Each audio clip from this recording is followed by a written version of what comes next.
Boa noite, hoje nós vamos iniciar a aula 36,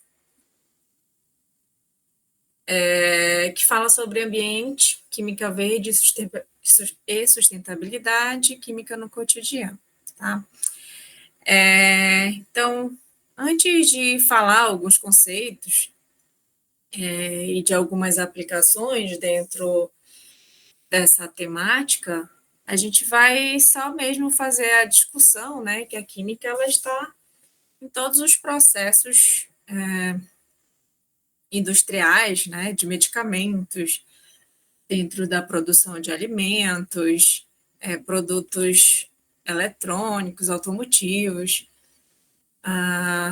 nos cosméticos. Ainda falando sobre os automotivos, falar também sobre algumas aplicações em que a gente pode reduzir alguns danos para o meio ambiente. Tá? Então, conceituando o ambiente, né, que nós vamos falar sobre ambiente, química verde e sustentabilidade. Então, segundo o dicionário, ambiente é tudo que rodeia ou envolve os seres vivos e ou as coisas, né? Então, é o que caracteriza o meio ambiente. E qual é o ambiente mesmo que nós vivemos? Planeta Terra. O planeta Terra, né? Então, dentro do nosso planeta, onde os seres vivos habitam, é o que a gente chama de biosfera, que está relacionado à atmosfera, que é o ar, a hidrosfera, a água, e a litosfera, a terra, né? Onde os seres vivos habitam. E quando a gente fala em termos de sustentabilidade, né, nos últimos anos aumentou o interesse, né, em relação, quando a gente fala em termos de sustentabilidade, justamente para o que a gente quer, né, do nosso planeta. Será que ele é finito, infinito, né, os nossos recursos naturais? E o conceito de sustentabilidade é exatamente o termo usado para definir ações e atividades humanas que visam suprir as necessidades da geração atual e, claro, né, sem comprometer o futuro das próximas gerações.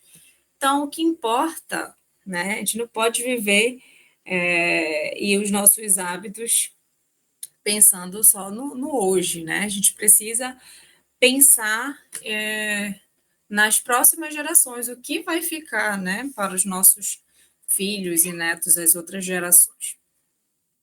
E dentro do conceito de sustentabilidade, né, então precisa, de forma harmônica, trabalhar a parte ambiental, econômica e social.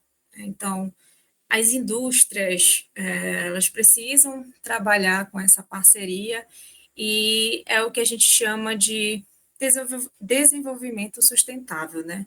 O desenvolvimento sustentável nada mais é do que harmonizar esses três setores.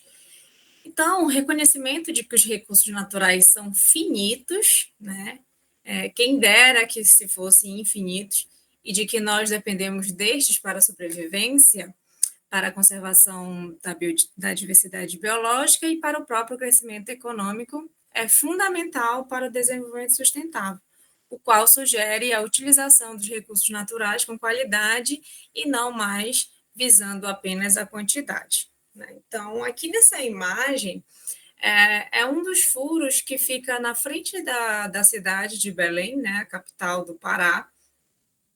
E mais adiante, a imagem, não necessariamente na saída desse furo, mas é um outro furo principal, a gente vê essa natureza, vamos dizer assim, e observamos a metrópole, né? Metrópole da Amazônia, vamos dizer assim.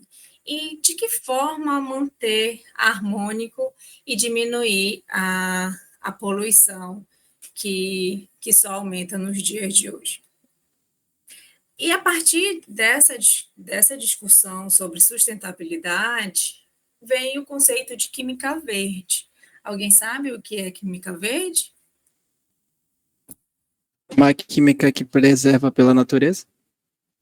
Isso, exatamente, tá? Então, a química verde, ela surgiu, né? O conceito surgiu a partir da preocupação dos ambientalistas, né? Que o grande problema ambiental é justamente o consumo pela sociedade de grandes quantidades de materiais e de energia, né? Dependendo do material que você vai produzir, né? Você vai alcançar, é necessário, assim, industrialmente falando, de grandes quantidades de materiais e um desperdício de energia, né? Então, a química verde, ela veio justamente para reduzir esses danos para o meio ambiente. Então, a química, ela é a ciência que tem como objetivo central de estudo processos de transformação de materiais que geram novas substâncias e energia. E por a química, né, ser a ciência que estuda essas transformações, é necessário o desenvolvimento de processos que contribuem com a redução de consumo desses materiais e de energia, que aí surgiu o que nós chamamos de química verde. Então, o objetivo da química verde é desenvolver produtos e processos que permitam uma relação mais saudável com o meio ambiente, né? Essa produção, né, essa formação de produtos e subprodutos sejam o menos tóxico possível e que não seja nocível à saúde humana e ao meio ambiente. E dentro do que nós chamamos de química verde, há os 12 princípios da química verde. Então, de uma forma rápida, né, eu vou ler aqui quais são eles. No material tem também, tá? Então, só para a gente não se alongar nesses princípios, mas é prevenir resíduos, né? Então, objetivo principal quando a gente fala de química verde, economia atômica. Quando a gente fala em economia atômica, é justamente a redução de subprodutos, né, de rejeitos, resíduos e rejeitos. Terceiro, sínteses menos perigosas. Aqui está escrito desenho, mas nada mais é do que o desenvolvimento de químicos seguros, né, de reagentes, produtos seguros. Quinto, solventes e auxiliares mais seguros. Sexto, busca de eficiência energética, ou seja, reduzir ao máximo a quantidade de energia gasta. Sétimo, uso de fontes renováveis. Oitavo, evitar produtos derivados. Nono, a catálise. Décimo princípio, o desenvolvimento para a degradação, ou seja, produtos biodegradáveis. 11, análise em tempo real para prevenir poluição. E 12, uma química segura para prevenção de acidentes, né? Então, quando a gente fala em produção, em indústria, então esses 12 fatores, esses 12 princípios, desculpa, eles precisam estar presentes. E claro, né, gente, quando nós falamos em indústria, dinheiro e tempo são primordiais quando a gente fala em desempenho. Dentro desses princípios da química verde, o nono que eu falei é justamente a catálise. E dentro, quando a gente fala sobre a catálise, né? Então, o que é a catálise, gente? É o estudo em que você utiliza catalisador nas reações químicas, né? Lembra o conceito de catalisador que a gente vê em cinética química? Já teve uma aula sobre isso, mas eu não lembro. Tá, mas a gente vai revisar esse conceito, tá? Dentro da catálise, que é o uso do catalisador, a catálise ela vai assegurar uma economia de tempo. Tá? Então, qual é a função do catalisador dentro de uma reação? Acelerar a minha reação química, ou seja, uma reação que ela iria acontecer de qualquer forma, tá? mas adicionam uma substância que vai acelerar esse processo. E quando a gente fala em indústrias farmacêuticas, em qualquer indústria, trabalhar com catalisador é extremamente importante pela eficiência, não só a eficiência, mas pela rapidez do processo, né? Reações que levaria, vamos dizer, 10 horas para acontecer, ela pode acontecer em 15, meia hora, né? Então depende muito da reação trabalhada. Então a catálise, ela vai assegurar essa economia de tempo, de material e de energia. Né? Então, como eu falei anteriormente, em vez de eu gastar 10 horas em uma reação, eu vou gastar apenas meia hora. Então, em indústria, reduz bastante a quantidade de energia. Então, o estudo da catálise ela é fundamental para alcançar os demais princípios da química verde, pois o uso do catalisador vai reduzir a quantidade de reagente, auxilia na síntese de produtos menos agressivos, aumenta a eficiência energética do sistema, evita a formação de subprodutos indesejáveis e facilita a degradação de substâncias tóxicas. Né? Então, o estudo da catálise, as pesquisas que envolvem a catálise, elas só aumentam, que é justamente associada para melhoria em termos de diminuição de reagentes e diminuição do gasto energético também. Tá? Então, quando a gente fala em cinética química, o estudo dos catalisadores, tem esse gráfico aqui que ele é padrão, tá? Então, eu tenho a energia no eixo Y e no eixo X do progresso da reação. Então, aqui, observa que eu tenho duas curvas. Entre os reagentes e os produtos, a gente tem o que a gente chama de energia de ativação, tá? Então, essa primeira curva maior, né? Ela é a reação química que ela vai acontecer de uma forma natural. Ela tem um tempo para formar os produtos. Quando eu adiciono um catalisador, que vai ser essa curva menor, então observa que para eu chegar nos produtos, eu acelero essa minha produção, né? Então eu chego mais rápido nos produtos. Então, eu tenho a diminuição da energia de ativação devido à presença do catalisador. Então, só para relembrar, e quem ainda não viu esse conceito, o que o catalisador faz em uma reação química? Ela acelera a minha reação, tá? Por que ela acelera? Porque ela diminui a energia de ativação. Então, dentro da catálise, a gente tem a catálise homogênea e a catálise heterogênea. Homo significa mesmo, né? Então, o catalisador está na mesma fase dos meus reagentes. Já a catálise heterogênea, diferente, ou seja, o meu catalisador está em fase diferente dos meus reagentes. Por exemplo, eu tenho um catalisador sólido e os meus reagentes são líquidos. Tá? Eu tenho um catalisador sólido e os meus reagentes são gases, por exemplo. Né? Então, eu tenho fases diferentes. Está dando para entender aqui o raciocínio, sim ou não? Sim, professora. Tá. Então, algumas aplicações de catálise, né? Uma aplicação... Opa! Fingiu que vocês não viram.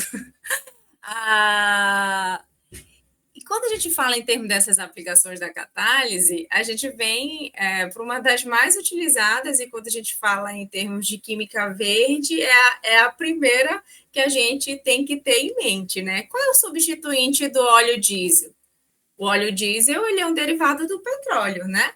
E qual outra substância, né? Um outro produto que a gente utiliza para substituir esse derivado de petróleo? A gasolina? Não, a gasolina ela também vem do petróleo. Vocês sabem? Vocês vão ter uma aula específica só desses biocombustíveis, tá? Mas está dentro da aplicação de uma catálise. Alguém sabe qual é o substituinte do óleo diesel? Uma substância que também, na verdade, que ela é utilizada para substituir, né, em partes esse óleo diesel, que é um combustível fóssil. E quando a gente fala em termos de química verde, de energias renováveis, a gente fala nos biocombustíveis. E qual é o biocombustível substituinte do óleo diesel, gente? O etanol? Não. O etanol é um álcool, né? Quem dá mais? Quem dá mais? O óleo diesel, gente, ele é utilizado nos veículos maiores, né? Ônibus, caminhões. Aeronaves. Tem alguns. Isso, aeronaves. Tem alguns carros menores que são utilizados a óleo diesel, né? Mas a grande maioria dos carros funcionam com gasolina e álcool, né? E aí? Então, como ninguém chegou na resposta, não sei se alguém comentou aqui, mas o substituinte do óleo diesel, que é o combustível fóssil, né, que ele é derivado do petróleo, é o que a gente chama de biodiesel, tá, gente? O biodiesel é um diesel que vem a partir de óleos vegetais, né? Óleos vegetais ou gordura animal, tudo bem?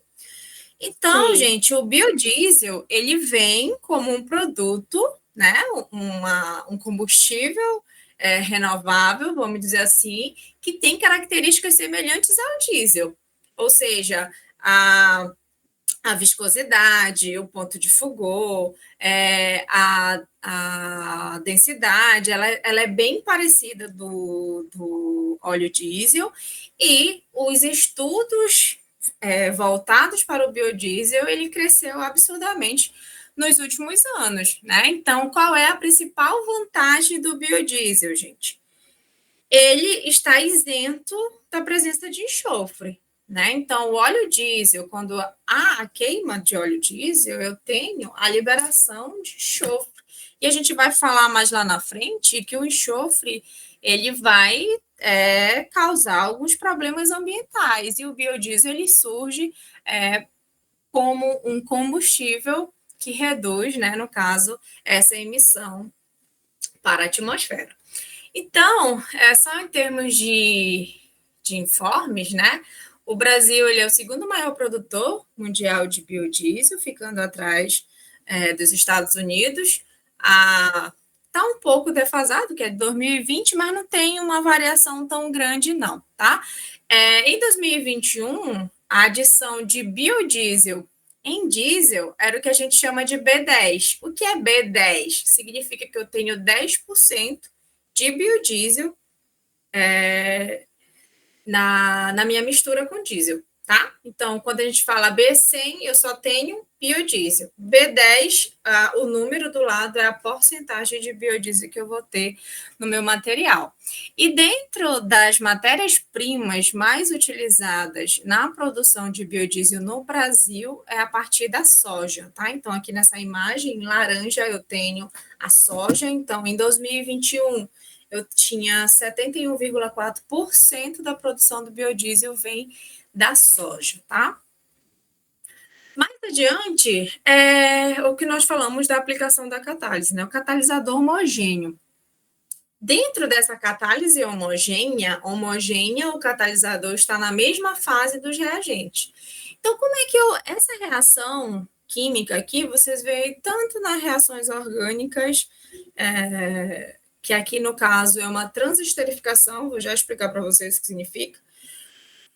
Como é que eu produzo o biodiesel? A partir de um triglicerídeo, que pode ser um óleo vegetal ou gordura animal. Nesse caso, eu trouxe o exemplo do óleo de soja, que é a matéria-prima mais utilizada para a produção do biodiesel no Brasil. Então, eu tenho a reação de triglicerídeos com álcool, tá? Na presença de um catalisador, que na catálise homogênea, o catalisador mais utilizado é o hidróxido de sódio.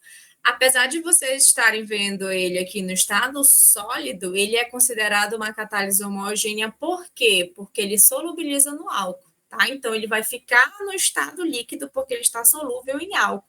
Então, quando eu tenho álcool e catalisador no estado líquido reagindo com o triglicerídeo que está no estado líquido, então a gente chama de uma catálise homogênea, tá? E esse produto, eu vou ter o biodiesel e o glicerol, tá? Então, o éster, o biodiesel é um éster, e o glicerol, essa parte marrom aqui é que eu vou descartar.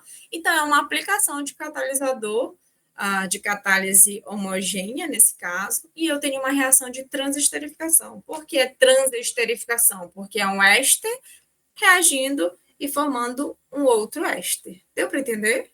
Vocês sabem o que é éster, né? Não. Não? Não.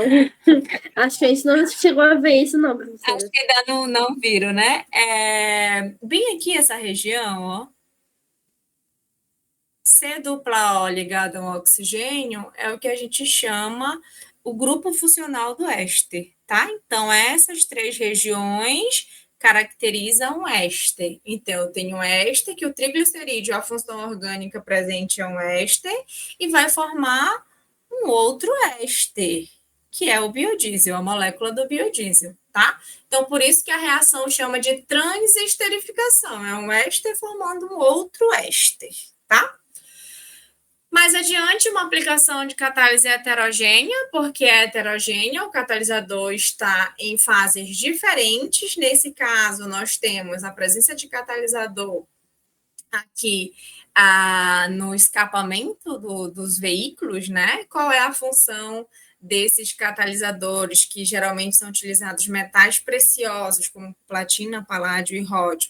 Então, esses metais estão no estado sólido, e quando eu tenho as emissões tóxicas provenientes do motor, né, do veículo, como hidrocarbonetos, monóxido de carbono e óxido de nitrogênio, passa pelo recipiente em que eu tenho o catalisador, né, no caso.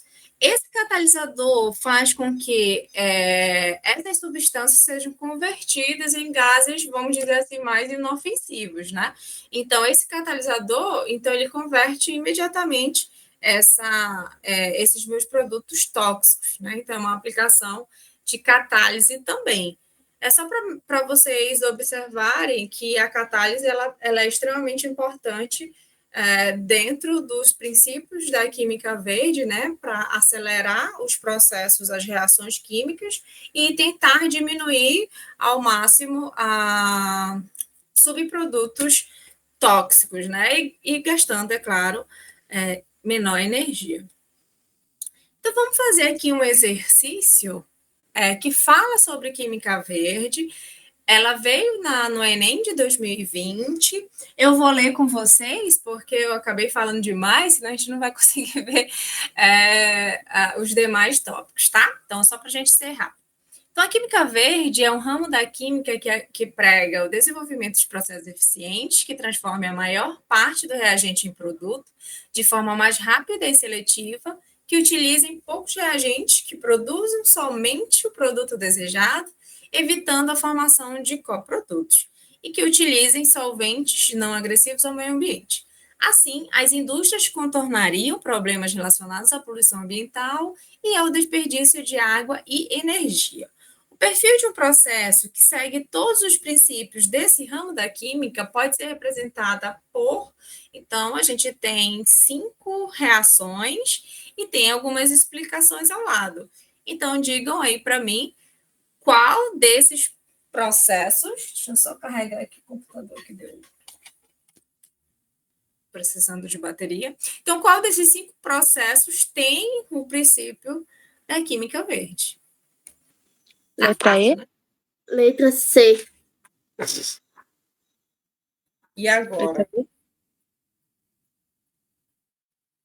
Letra A, uma reação que ocorre a altas pressões. Está no princípio da química verde? Não.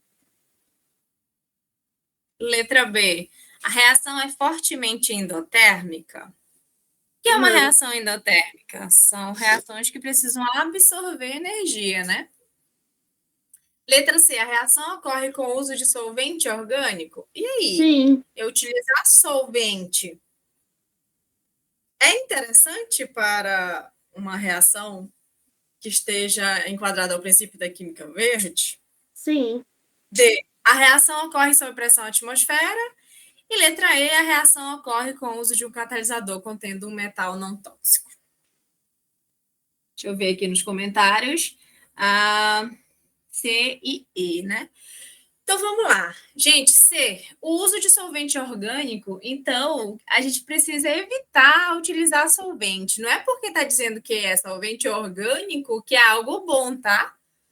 Solvente orgânico pode ser epitano, pode ser hexano, pode ser esse solvente. Eles são tóxicos, né? Outro solvente orgânico, por exemplo, o benzeno, né? Então, não quer dizer que é coisa boa, tá? Então, usar solventes não é bom. Não é bom, a não ser que seja água, mas não em grandes quantidades, tá? Então, a resposta nesse caso é a letra E. Então, lembra que utilizar catálise é um dos princípios da química verde, e com isso a nossa resposta é a letra E, né? Então, o uso do catalisador contendo um metal não tóxico, tá? Tudo bem? Tudo, professor. Esse outro exemplo, o Enem de 2013. Vou ler só para ser mais rápido, tá? Química verde pode ser definida como a criação, desenvolvimento e aplicação de produtos e processos químicos para reduzir ou eliminar o uso e a geração de substâncias nocivas à saúde humana e ao ambiente. Sabe-se que algumas fontes energéticas desenvolvidas pelo homem exercem ou têm potencial para exercer, em algum nível, impactos ambientais negativos. À luz da química verde, métodos devem ser desenvolvidos para eliminar ou reduzir a poluição do ar causados especialmente pelas. Então, vamos lá. Eu vou marcar a alternativa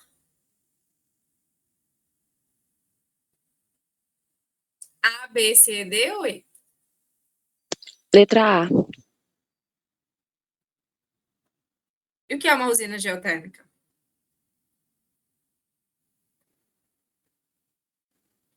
Eu já vi em algum lugar, não sei exatamente, mas eu tenho aqueles.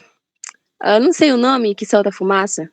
Eu vi em algum lugar, aí eu Isso. sei. Exatamente. Geotérmica, ou seja, vem da terra, né? Então, são regiões em que eu tenho. São regiões próximas, vamos dizer assim, de vulcões, né? Só que a alternativa que eu quero é a que vai reduzir a poluição do ar causada por um desses 5 fatores. Qual desses 5 itens causam poluição do ar? Hidrelétricas. Hidrelétrica polui o ar? Assim, Na Fontes verdade, de é a energia solar. termoelétrica. energia É a solar, termoelétrica. eu entendo por placas solares. E eu Sim, não vejo uma forma como uma placa solar afeta polui o ar, a né? poluição no ar. Aí, Isso, então hidrelétrica, não é. mexe com água. Energia eólica, eu sei que tem. Ela Que tem é com seus os mares, cataventos. mas não é questão de emitir alguma coisa que polua o ar. Então, eu estaria entre a A e a D, só que a D eu não consigo me lembrar o que é termoelétrica. Por isso, Eu acho que é a letra D. Exatamente. Eu também. A resposta correta nesse caso são as termoelétricas mesmo, né? Porque há queima, né? De carvão para produzir energia. Então, está voltado com a questão, né? Que a questão que é justamente qual que vai reduzir ou eliminar a poluição do ar, é justamente as termoelétricas, né? As usinas geotérmicas, elas não vão poluir o ar, né? Porque elas vão usar na parte que eu tenho aquecimento de uma forma natural da Terra, né? Próximos ali a regiões em que eu tenho naturalmente, como é que eu posso dizer, próximas de vulcões, né? De regiões em que eu tenho, vamos dizer, aqueles lagos que aquecem naturalmente, né? Pelo calor do centro da Terra. Então, a gente vai utilizar essa energia que vem da Terra, né? Então, não tem uma poluição do ar utilizando essas usinas. Então, a alternativa, nesse caso, são as termoelétricas, tá bem? E, Falando mais adiante, os 5 R's, né? Que a gente, essas ações, elas são utilizadas individualmente, né? Para a gente ter uma sustentabilidade, vamos dizer assim, de um modo coletivo. Quais são esses?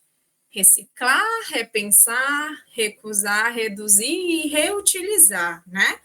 Então, repensar e refletir as nossas ações e processos socioambientais, reduzir, diminuir a geração de lixo, né? Recusar, evitar o consumo exagerado e desnecessário, por exemplo, de sacolas, né?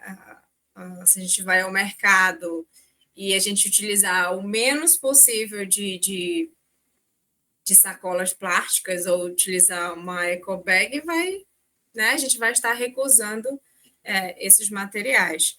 Reciclar, transformar algo usado em algo novo. Reutilizar, dar uma nova utilidade ao material, é o que a gente mais utiliza, né? Reutilizar algo, um pote de margarina, um pote de vidro e tudo mais.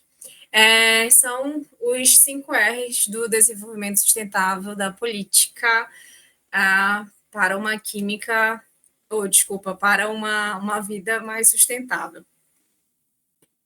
Dentro dessa questão, bem aqui, de 2012, a gente ainda só utilizava os 3 R's, né? Foi inserido mais 2. Mas para diminuir o acúmulo de lixo e o desperdício de materiais de valor econômico e assim reduzir a exploração de recursos naturais, adotou-se em escala internacional a política dos 3 R's: redução, reutilização e reciclagem. Um exemplo de reciclagem, então, o que eu quero? Uma alternativa que usa a reciclagem, tá? Marque a alternativa que utiliza a reciclagem. Leia e me diga. Garrafa PET. Alternativa E. Leiam todas com atenção, tá?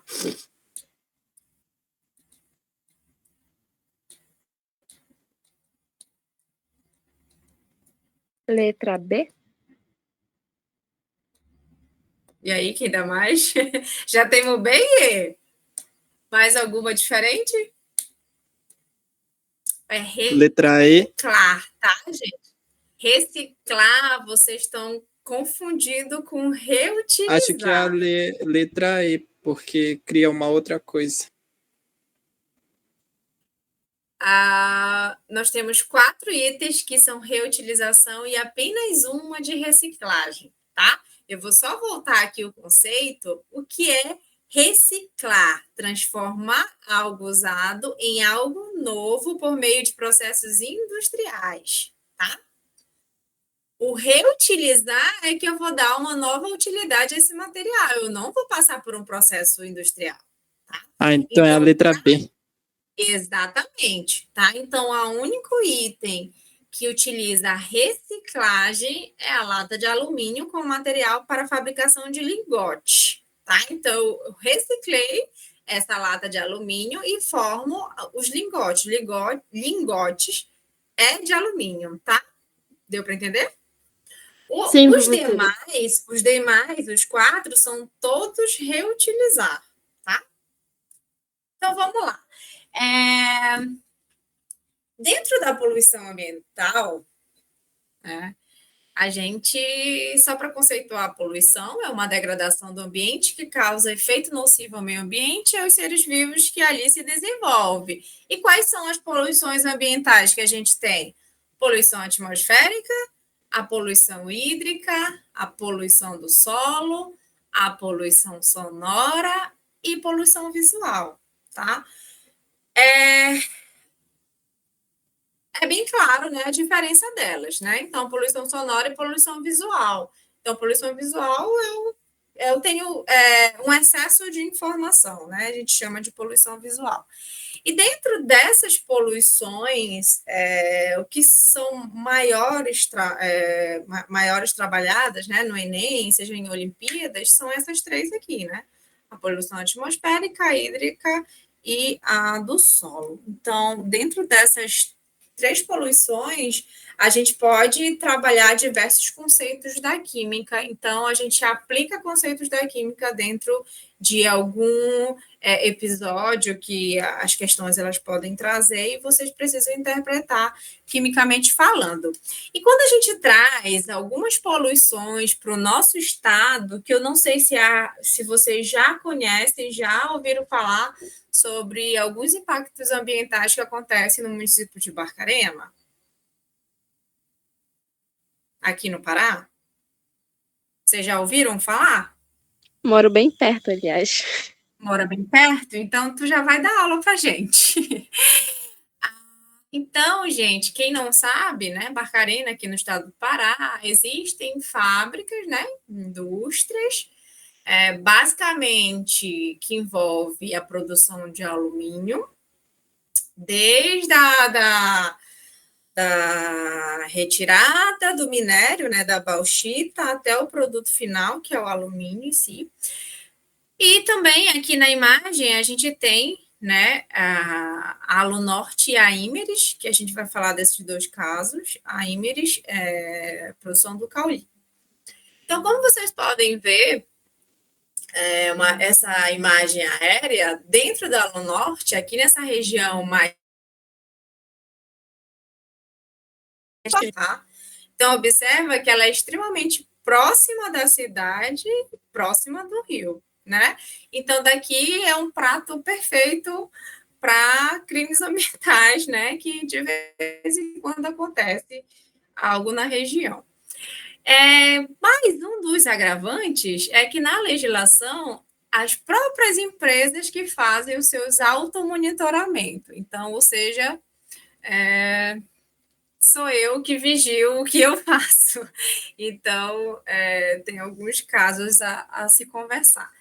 Então, o caso Hidro, né? A empresa Hidro, a Alunorte, aqui já é uma outra imagem. Então, observa que ela é toda laranja, né? Da cor do minério, que é a bauxita.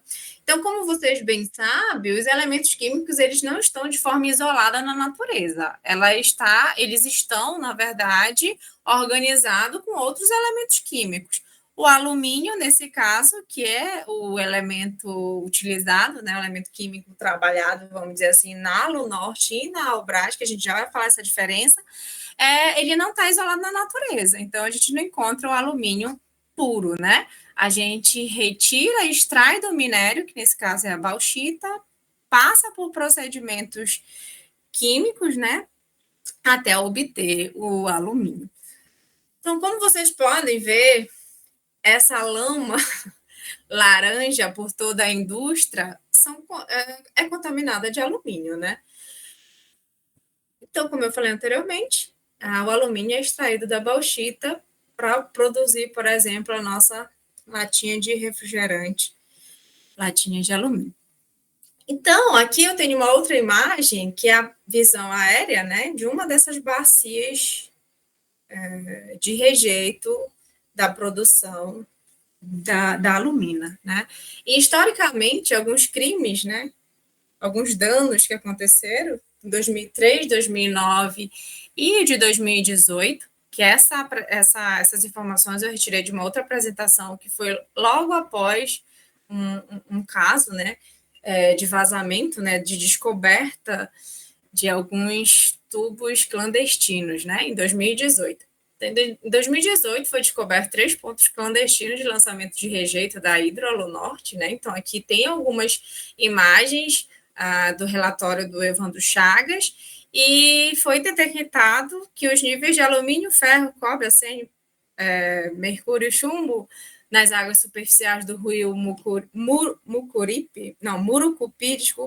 estão acima dos níveis aceitáveis. É justamente um rio que passa por trás da empresa, tá? Então, esse rio, a comunidade local, né, bebe água desse rio, pescam e todas as atividades na região, então, logo, toda essa comunidade está contaminada também.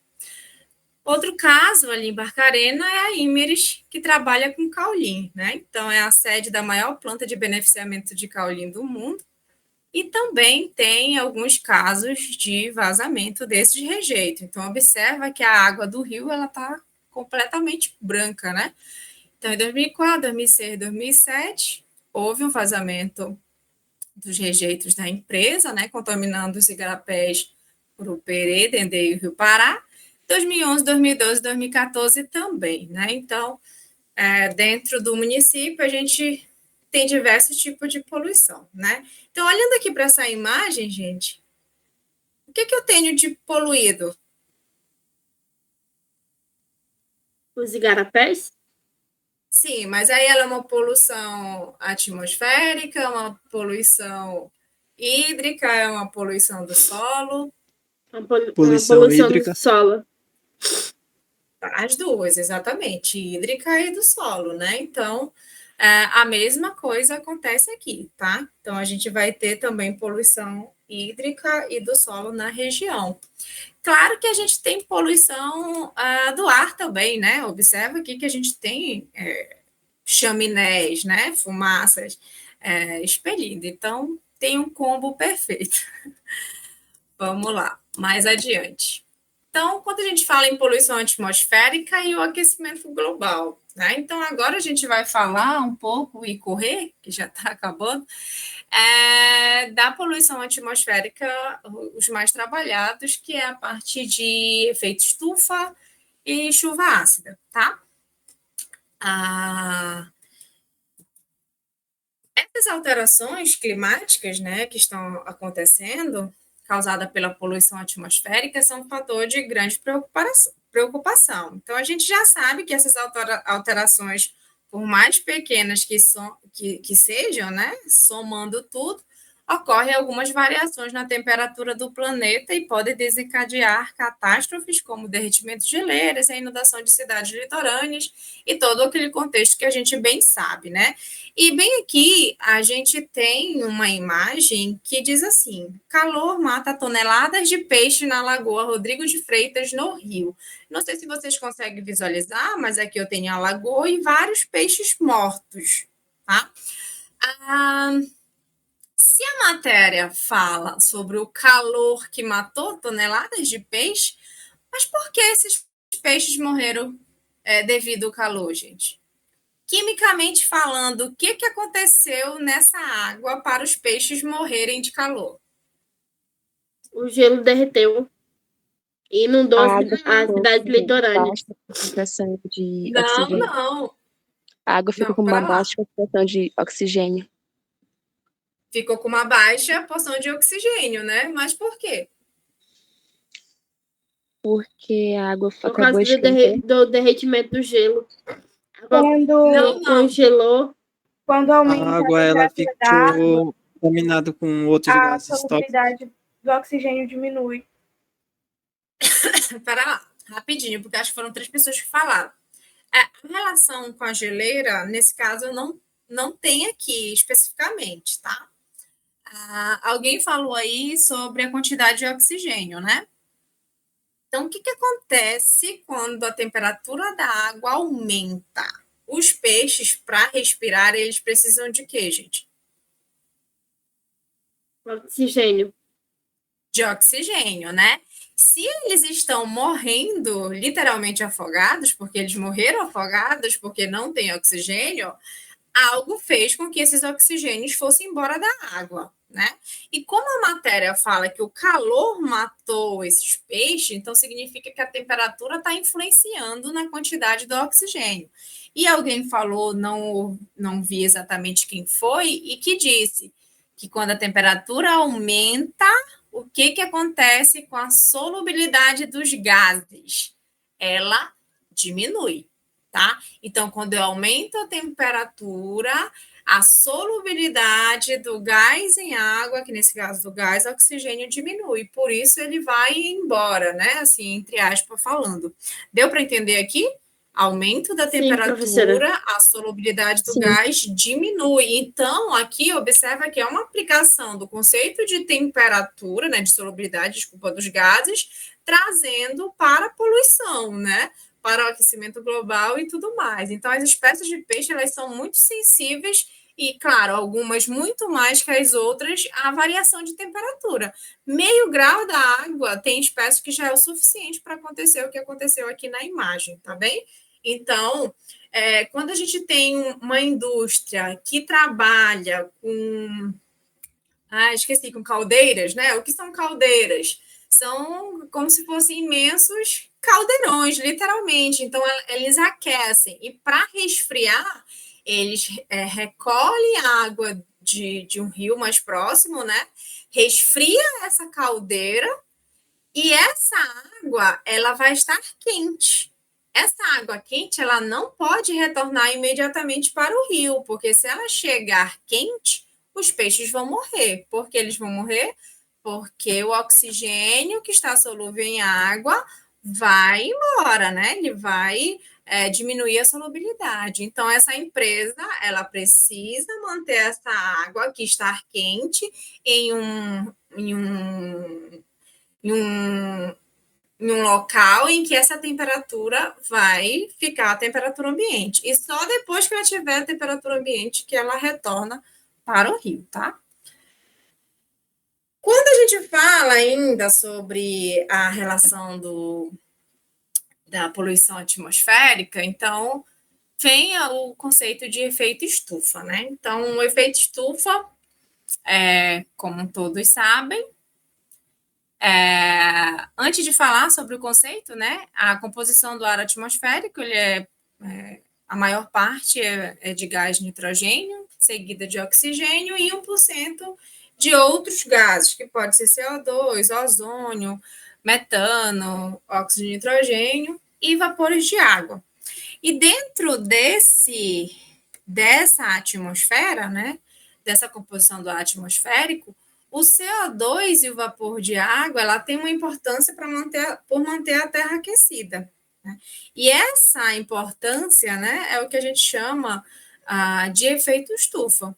O efeito estufa, gente, é a região em que eu tenho os gases, CO2 e vapor de água, que atuam como um filtro que retém parte da radiação de infravermelho emitida pela superfície terrestre, que provoca o aquecimento desses gases e o aquecimento da atmosfera, né? É a partir do efeito estufa que a gente consegue ter vida na Terra, né? Ou poderia ser quente demais ou frio demais, né? Então, o efeito estufa, ele faz justamente esse controle.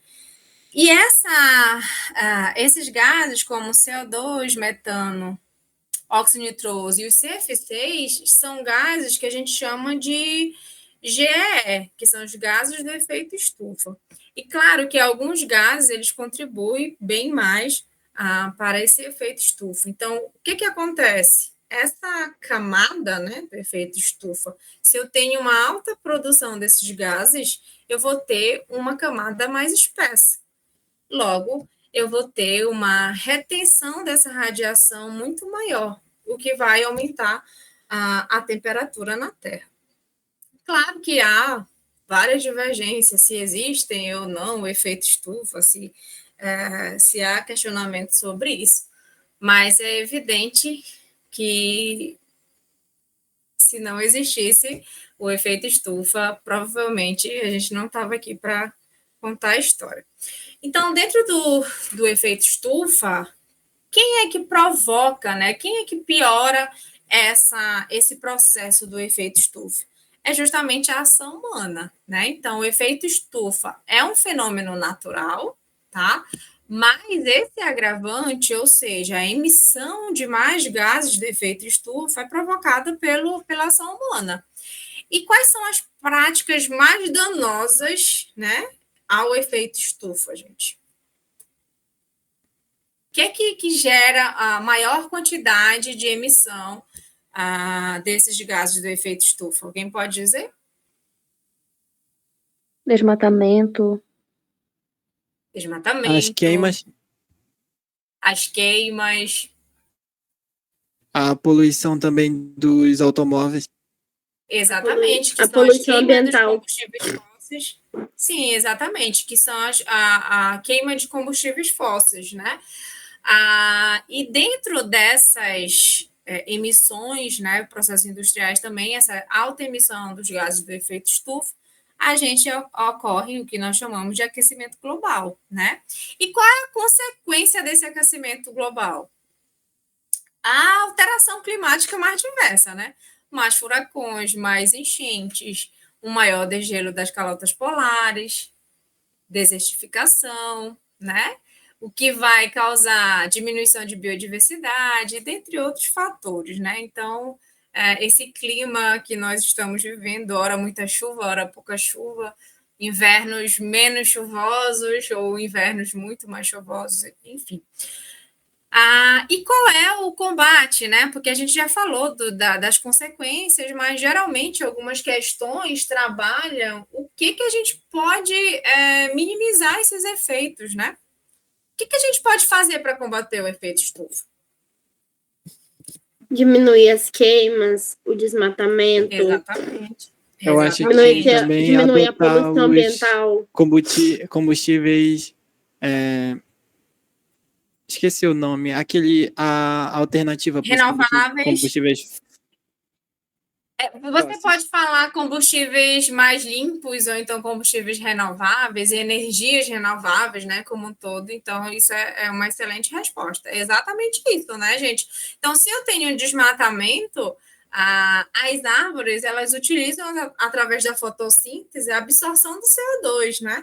Então, se eu tenho uma grande vegetação, eu vou ter uma absorção maior desse gás. E se eu tenho altos desmatamentos e pelo contrário, muitas queimas, esse CO2 ele não vai ser mais absorvido pelas vegetações, né? Então, são fatores também para combater, né? Reflorestamento. E só para a gente finalizar aqui, que eu já estou mais do que... Mas não, ainda dá falta, acho que 5 minutinhos. É até 8h15 ou 8h20, gente? Acho que é até 8h20, né? Acredito que é 8h20. É até 8h20, então, professora. Tá. Então, a gente tem mais 5 minutos para a gente falar sobre a chuva ácida, né? Então, a chuva, ela tem já um pH ácido, ou seja, abaixo de 7.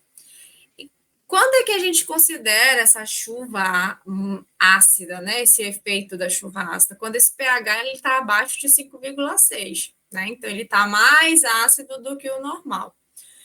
Então, quando a gente fala na chuva ácida, a gente precisa lembrar que óxidos ácidos, quando reagem com a água, formam ácido, né? Quem são os óxidos ácidos? Os óxidos diametais, né? Então, naturalmente falando, o CO2, quando ele reage com a água, eu tenho o ácido carbônico, né? Que é o H2CO2. E nesse caso, desculpa, H2CO3, tá errado isso aqui, viu? É um 3, bem aqui. E nesse caso, a gente chama que é a chuva ácida de uma maneira natural, vamos dizer assim. Só que a queima dos combustíveis fósseis, né, os processos industriais, eu tenho a liberação do que a gente chama de óxidos, dos gases, né, os principais causadores da chuva ácida, que é o NO2 e o SO2. Né? Então, óxidos de nitrogênio e de enxofre. O que acontece, gente? Lembra que o óxido ácido ele vai reagir com a água formando ácido? Então, dentro dessa liberação desses óxidos, eu tenho reações químicas que eu vou formar ácidos fortes, tá? Como, por exemplo, NO3 e H2SO4. E esses ácidos, só para o contexto que eu acabei pulando, né? Eu quero passar rápido, eu acabei pulando. Esses óxidos, eles vão reagir com a água, né? Que eu tenho água condensada, os vapores de água que a gente tem no ambiente, e esses óxidos vão reagir com a água, formando esses ácidos que eu circulei aqui em vermelho, tá? Logo, a minha chuva, essa água que vai ser condensada, é o que a gente chama de chuva ácida, tá? Então, lembrando que são pHs abaixo de 5,6. E essa chuva ácida, ela vai danificar o meio ambiente como um todo, né? Vai causar problemas na vegetação, porque quando a gente fala de chuva ácida, o pH da água e do solo vão estar mais ácido, e esse solo ácido, ele não favorece o plantio, né? Aqui tem uma imagem de uma vegetação, vamos dizer assim, morta ou morrendo, justamente por causa dessa acidez, né, exagerada no solo. E o que a gente faz para melhorar, nesse caso, essa vegetação, o pH desse solo? A gente vai precisar fazer o que a gente chama de calagem. A calagem nada mais é do que a correção do pH desse solo, tá? Dependendo, é claro, do plantio, eu vou precisar ter um pH específico. Quando eu tenho essa chuva ácida, essa acidez no ambiente aquático, então eu tenho um desequilíbrio.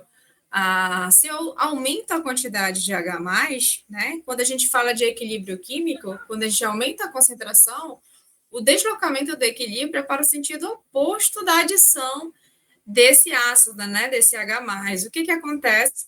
Eu vou ter um deslocamento do equilíbrio para a direita, logo eu vou reduzir a quantidade de oxigênio. E o que acontece com a vida aquática, gente, quando a gente reduz o oxigênio? O que acontece com os peixes se eu reduzir o oxigênio da água? Eles morrem. Vão morrer. Eles vão morrer, né? Então, aumentando a acidez do ambiente aquático, eu vou ter morte dos seres que ali vivem, tá?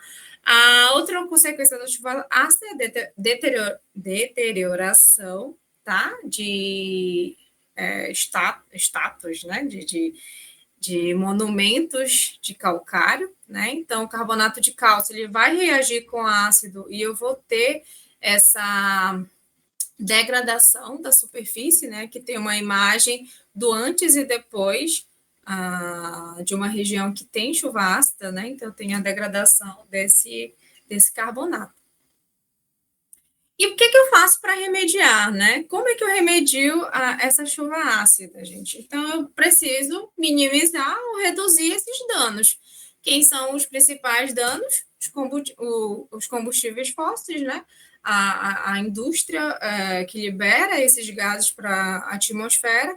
Então, a gente reduzindo esses danos, a gente consegue remediar esses casos de chuva ácida, tá bem? Passando mais aqui adiante, vamos resolver só mais essa e aí a gente finaliza, tá? Então, é uma questão do Enem de 2013. Então, aqui eu tenho uma imagem. Em questões assim, a gente basicamente analisa o que tem na imagem, verifica o que ela está falando, né? Quais as informações ela traz e o que a questão pede, né? Então, no esquema, o problema atmosférico relacionado ao ciclo da água acentuou-se após as revoluções industriais. Então, já está dizendo que o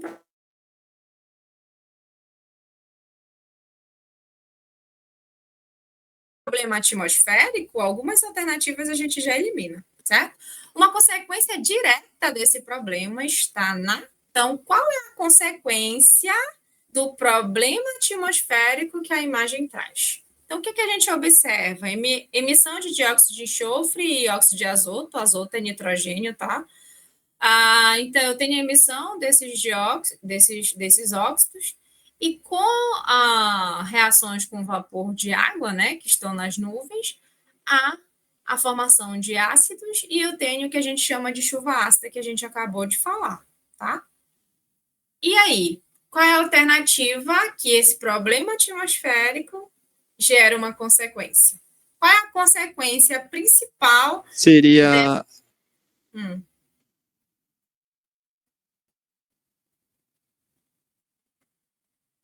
Seria a redução da flora? Sim. Como a gente não tem muito tempo, e como não tem muito tempo, a gente já vai direto na questão. Exatamente, tá? A elevação da maré, apesar de estar assim, a água do degelo ácido, não quer dizer que a elevação da maré, né, esse problema atmosférico, né, a consequência é a elevação da maré. Como está falando de chuva ácida em si, não do efeito estufa, né, então a gente não marcaria essa. Erosão das encostas, também não, né? Então, a chuva ácida, ela não vai causar a erosão especificamente aí, que está mostrando com a lixiviação ácida. A laterização, o que é uma laterização, gente? É um processo que o solo acumula grande quantidade de óxido de ferro ou alumínio. E na chuva ácida não está trabalhando isso, né? Então, apesar de estar dizendo que aqui é toxicidade pelo alumínio, essa resposta não está envolvida na química ou na chuva ácida, tá? Fragmentação das rochas também não, certo?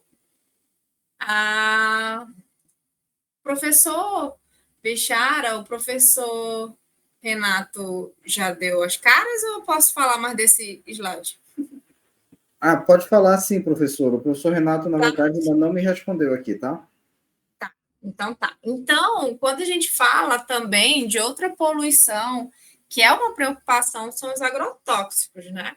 E apesar da gente falar que nós estamos comendo de uma forma saudável, com muita salada, não é bem assim, né? Da onde vem esses materiais da sua salada, né? Eu só como, sei lá, alface, tomate.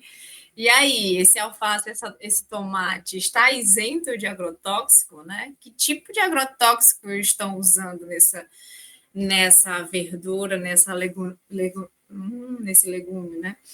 Então, os alimentos, aqui tem um gráfico com os alimentos com maior quantidade de agrotóxico, né?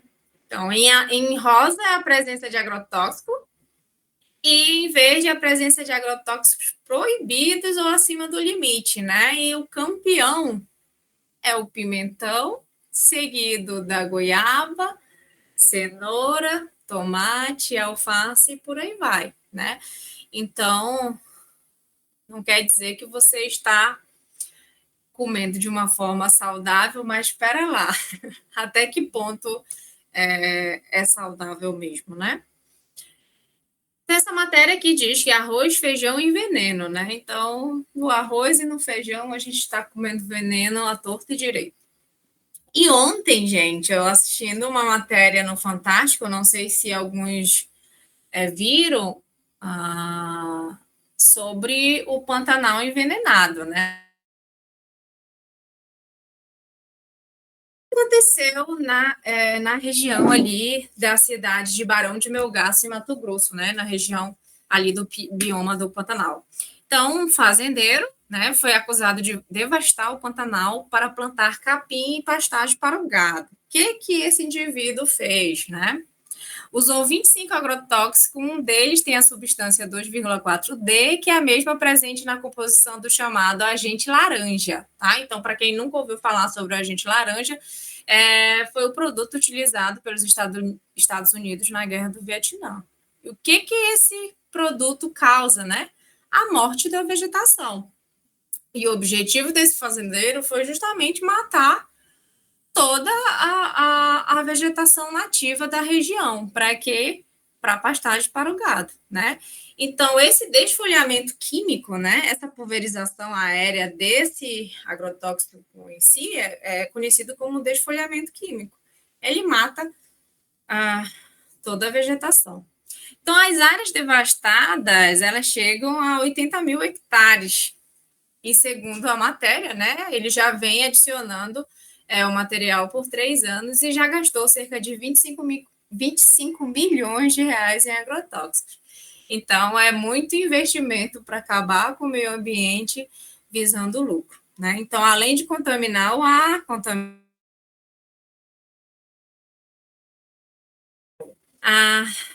enfim, é um caso extremamente revoltante, mas que pode ser trabalhado futuramente em algumas questões relacionadas a Olimpíadas. Oi, e esse indivíduo poderia ser até preso, né? Poderia não, pode, né? Deveria. Na verdade, está em processo, né? Tá. E ele já tem várias acusações de crimes ambientais, nunca pagou nada e a legislação fecha os olhos bastante, né, em relação a crimes ambientais. Recorrem, assim como foi a Hidro e Mariana e todos os outros. Então, como a gente falou sobre o agente laranja, essa imagem da Guerra do Vietnã é clássica, né? Justamente que mostra essa pulverização desse agrotóxico, né? Então, ele é extremamente tóxico, causa câncer em sistema respiratório, nos ossos, problemas respiratórios, doenças no coração, enfim, vários problemas relacionados. Então, tudo isso aqui no Brasil, no Mato Grosso, né? E por aí vai. E para a gente finalizar, a parte de eutrofização, né? Que vem ser a eutrofização de lagos e rios. Alguém já ouviu falar sobre eutrofização? Não, eu não vi essa Não? parte. Essa eutrofização, essa imagem do Lago Bolonha, em Belém, é justamente o lago em que a Cosampa capta, né, faz essa captação da água para o tratamento dessa água e distribuir na região, né? Então, vocês podem observar que nessa região em cima do rio esverdeada, é a região que a gente chama que está ocorrendo a eutrofização, tá? Então, toda essa região, então, observa que ele está bem eutrofizado, né? Então, o que vem ser a eutrofização? Então, o que acontece, gente? Nos rios e lagos, tem a presença de algas de uma forma natural, equilibrada, né? E essas algas, elas se alimentam, né, vamos dizer assim, de nitrogênio e fósforo e consome oxigênio, né, para sobrevivência. Então, quando está em um ambiente controlável, tudo em harmonia, todo mundo vive em paz, né, tanto os seres vivos que ali habitam. Só que quando eu tenho uma liberação de esgoto não tratado, que os esgotos são ricos em nitrogênio e fósforo, né? Então, quando eu tenho esse esgoto jogado diretamente nos rios e lagos, que a maioria das cidades não tem estação de tratamento de esgoto, então esse esgoto vai todo para o rio, o que acontece? Se essas algas se alimentam de nitrogênio e fósforo e eu tenho uma elevada demanda desses nutrientes, e fertilizantes também tem essa quantidade, tá? Então, na agricultura também.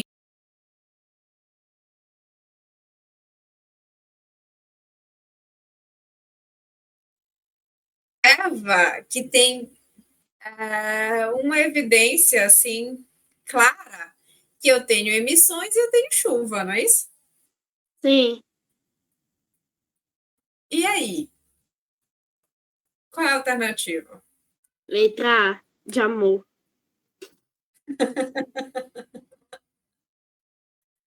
A de amor? Todo mundo acha que é A?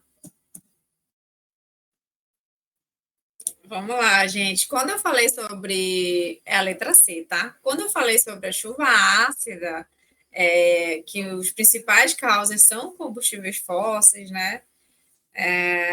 O que a gente tem como os principais gases, né? Que vão formar ácidos, né? Com reação com a água formando ácido.